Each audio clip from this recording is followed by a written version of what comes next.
It's the Mike Francesa podcast on the Bet Rivers Network. Hello again, everybody, and welcome to the Mike Francesa podcast. After the big Eagles-Cowboys game, which now has propelled the Cowboys into a tie in the standings with the Eagles. But again, remember this. The Cowboys are still behind the Eagles in the division. They are still behind them in the conference tiebreaker. Remember, that would be the after common games on a division tiebreaker. But remember this, too. The Eagles have a much easier schedule the rest of the way. They have almost finished this 5-game gauntlet they've gone through. They go to Seattle next week. Then they close Giants, Cards, Giants. The Cowboys have the Bills, at Miami, Detroit, and then an easy game against Washington. They have a tougher schedule. The Eagles are still ahead in the conference record, and they face an easier schedule. So I still favor the Eagles, although I will tell you this. The Eagles off tonight look like a very beat-up team. They have not handled this part of the schedule well. Now, they've turned the ball over all year. Hurts has turned the ball over all year. They've moved the ball all year. But you saw it again tonight. How many bad plays can the Eagles make? Now, they got the worst of the penalties tonight, and they got some bad calls. I mean, they got some very questionable calls. But, you know, sometimes that goes your way, sometimes it doesn't. They got almost 100 yards in penalties. They turned the ball over 3 times on fumbles when they were driving for scores. Hurts turned it over on the 30-yard line. Brown turned it over inside the 40-yard line. And then Devontae Smith turned it over where it was probably cosmetic anyway, inside the 15-yard line. All getting stripped when they're running with the ball. And they've just got to protect the ball better, especially Hurts, who is taking a pounding this year. And I think the Eagles are running him too much from formula and too much they're calling his number. Let him improvise, but don't call his number as much because I think he's really getting beat up badly. The other problem for the Eagles is their secondary is a mess, and they have a great pass rush. They can make plays. They have terrific players on the front line. They have a great pass rush. Carter's given them something on the interior defensively on the line, but their secondary is really shaky. Their safety situation is very bad, and that has got to improve, and you've seen it the last couple of weeks. They were ravaged by the Bills in the game they won. They were ravaged by the Niners, and let's be honest, the Cowboys did what they wanted in the first half against them, despite the fact it should have been a much closer game because the Eagles, if you count the Devontae Smith drop in the end zone on a perfect pass, Brown dropped one earlier down the sideline. That was a good pass, but the ball was a little low. The pass that he hit Devontae Smith with in the end zone should have been caught. Then he had the 3 fumbles in on drives, and you have just a absolute, nightmare night where they continue to turn the ball over, and the Eagles have a lot to work on. Now, again, I think the Eagles will get healthy. They might struggle in Seattle on next week because that's a long trip. After this game tonight, it's a long trip out to the West Coast, and they are a beat-up team and a physically tired team.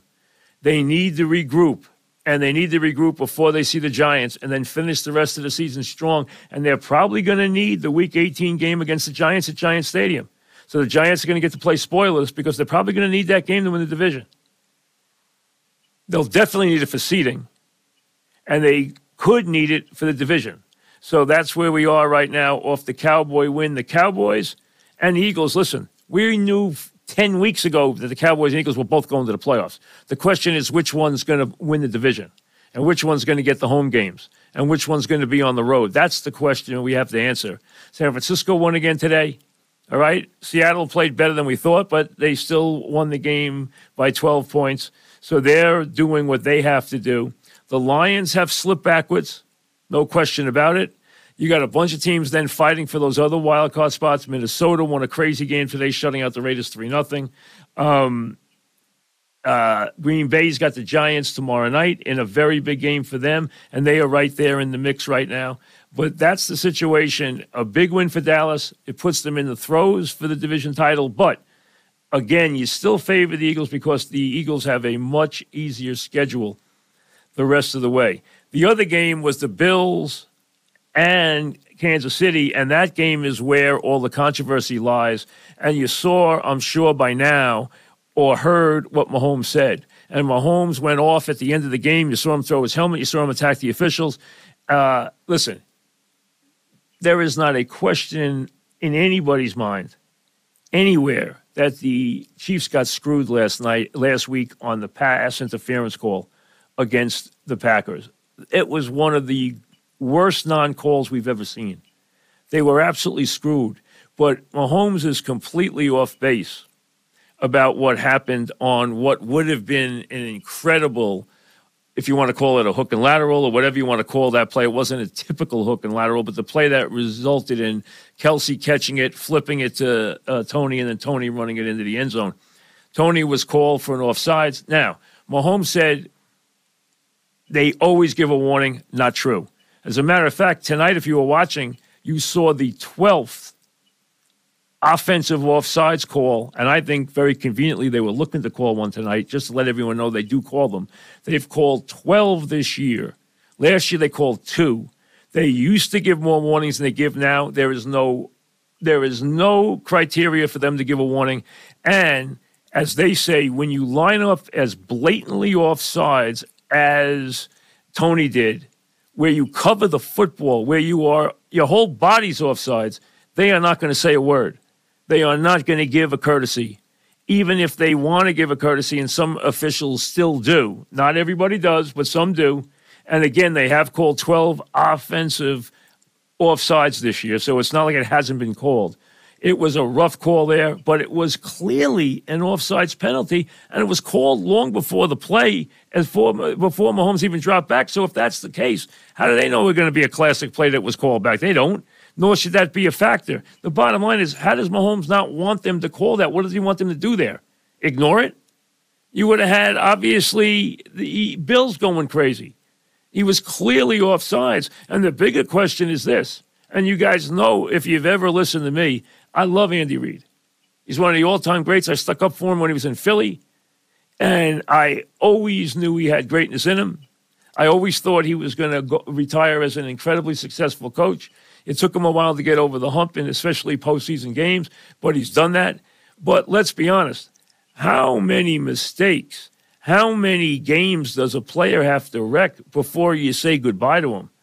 You know, the Giants got ripped for letting Tony go. And you heard the Chiefs, Andy Reid, Mahomes all say Tony was going to be great. Tony is what coaches often call a lure. You know what a lure is? You throw it in the water, it's shiny, it looks like a fish, and it catches fish. He is a lure.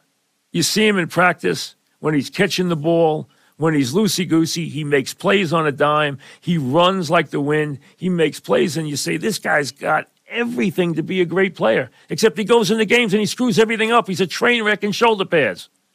The guy drops everything in sight. He's dropped more balls than he's caught in Kansas City, and he continues to make mistake after mistake after mistake. You can't trust him. Now, they have other wide receivers you can't trust, and I've been screaming all year about Rice, and finally they are starting to incorporate Rice the way he needs to be incorporated with Kelsey. If they do that, they'll be fine. But let's be honest. He was offsides by a long way, and they have to make that call. Mahomes is way off base. Did he get screwed last week on the non-call? Absolutely. Maybe he's unhappy about other calls this year. I'm sure everybody is. But he has no complaint with what happened tonight. That call has to be made. And it's painful, and it would have been a great way to finish a game, except the Bills would have, I don't know what the Bills would have done if they gave up that touchdown and lost the game on that. I mean, it would have been such a fitting thing to what's going on with the Bills' nightmare season. But instead, the Bills are 7-6. They need 10 wins to get to the playoffs. They play Dallas this week, then they play the Chargers, the Pats, and the Dolphins the last game. That game is going to be huge. There's 2 enormous games that the Dolphins will play. They play the Ravens in Week 17, which could be for the number 1 seed, and then they play the Bills in the Week 18. That's going to be fascinating. They play the Jets this week. Now, the Pats play the Cowboys coming up, And then they play the Chargers, who might not have Herbert, and they play the Pats. That should be something they can handle. But I don't think the Bills are going to win the division because Miami's going to get number 10 tomorrow night against Tennessee. They have teams on their schedule they can beat. And unless they fall apart, I think the Bills are going to need 10 to get to the wild card. I think it's going to be 10 in the AFC. I think it's going to be 9 in the NFC to get to the wild card. That's the way I think it's going to shake out. Kansas City still has a game-and-a-half lead over Denver, and the rest of their schedule, I think they will run the table. They have the Pats, the Raiders, the Bengals, and the Chargers. I'd be surprised if they lose any of those games. The Cincinnati game, with Browning playing well, is in Kansas City. I do not think you will see the Chiefs lose again. I'd be surprised if they do. Yes, they probably have squandered the number one seed because either Baltimore or Miami will probably win enough games to get the one seed, which means Mahomes will finally play a playoff game on the road, which he hasn't done. He's been on neutral fields, obviously. He's been in Super Bowls, but he has not played a playoff game on the road. And he will probably have to do that this year. That doesn't mean that it's not going to work out for them. It doesn't mean the Chiefs can't still go to the Super Bowl. They can. But they have squandered what looked to be a pretty good situation with some tough losses the last couple of weeks, including this brutal one today, which came down, obviously, to an offsides penalty negating what would have been one of the great touchdowns we've seen in a long, long time. I mean, that was an amazing play. So the Bills are looking up. The Chiefs got to get their act together. The Cowboys are looking up. The Eagles, off back-to-back losses and a lot of points allowed and a lot of turnovers, have got to get their act together. But they do, after a trip to Seattle, go Giants, Cards, Giants, which should carry them to, at a minimum, 13 wins, which should be good enough for a division title.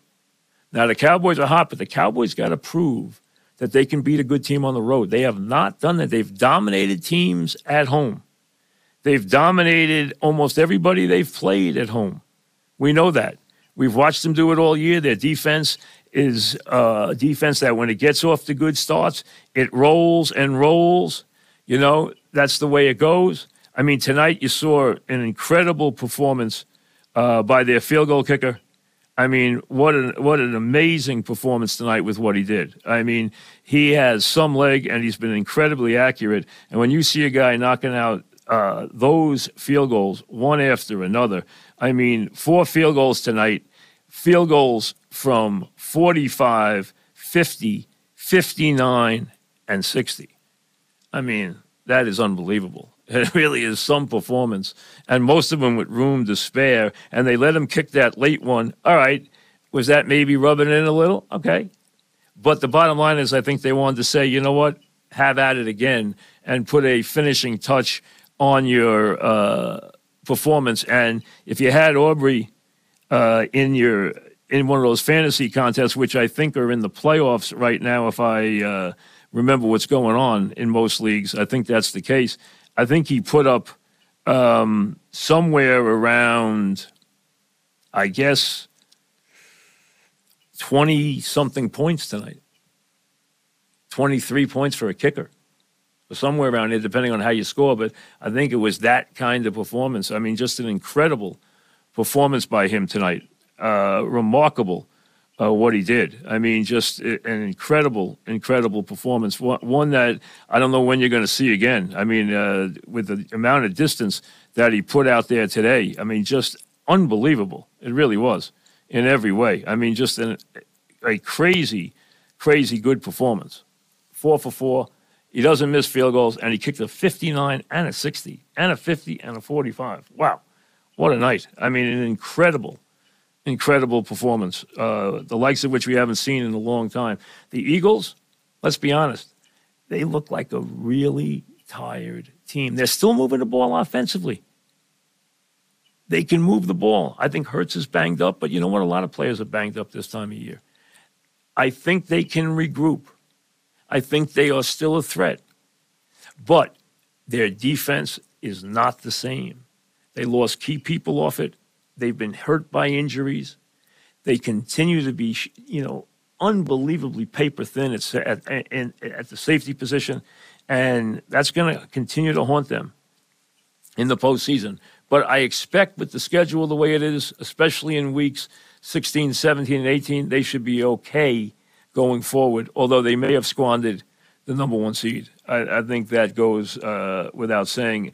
Some of these teams have pretty nasty schedules. Like the Ravens have the Jags, the Niners, Miami, and Pitt the last 4 weeks. That's anything but easy either. And remember those two games, Miami Ravens, Miami Bills, coming up in weeks 17 and 18. We'll have a lot to say about the playoff situation in the AFC. A lot to say there, as a matter of fact. So we still got 2 games tomorrow night. We have Tennessee and Miami.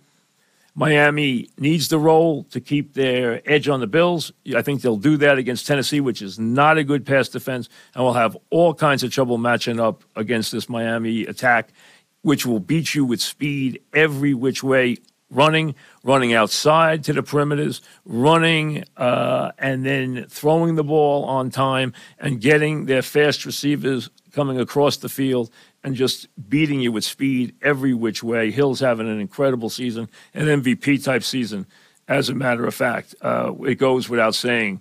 But Kansas City, you have the tough loss and a lot of comments from Mahomes. But again, to be fair, I think I'm usually very hard on the officials. And their non-call was criminal last week for Kansas City. It should have been a pass interference call against Scantling. It wasn't called. I don't know why, but it wasn't. And that was rough enough. And I think that was an open wound when tonight this happened. But tonight, Tony who's out of it all the time, was out of it again. And as the official said, hey, he not only was offsides, he covered the football. He was offside so badly. They said his whole body was offsides. I mean, he is just a nightmare waiting to happen. We know what kind of talent he has, but I think enough's enough. I really do. I don't know how you get past that. I think that there's too many drops, too many mistakes. He just sends a bad message to the whole team in terms of, you got to tighten your play. You got to make smart plays if you want to win playoff games and you want to win games down the stretch. If you want to go to the Super Bowl, you can't be a stupid team. You can't be a team that makes dumb mistakes. And this guy leads the world in drops and big mistakes, time and time again. And it's just not the message you want to send to your team. And I don't know what. It'll be very interesting to see how the Chiefs and Andy handle it going forward. So, big night for the Cowboys. For you Cowboy fans, you can crow a little bit. But you know what? Let's see them go on the road now and make a statement. They've made a lot of statements at home this year. They've beaten the heck out of a lot of teams. They got the Eagles tonight 33-13, okay? They beat them up. They turned them over. They, were the better team tonight. They got a lot of edges. They got a lot of breaks, but they still were the better team.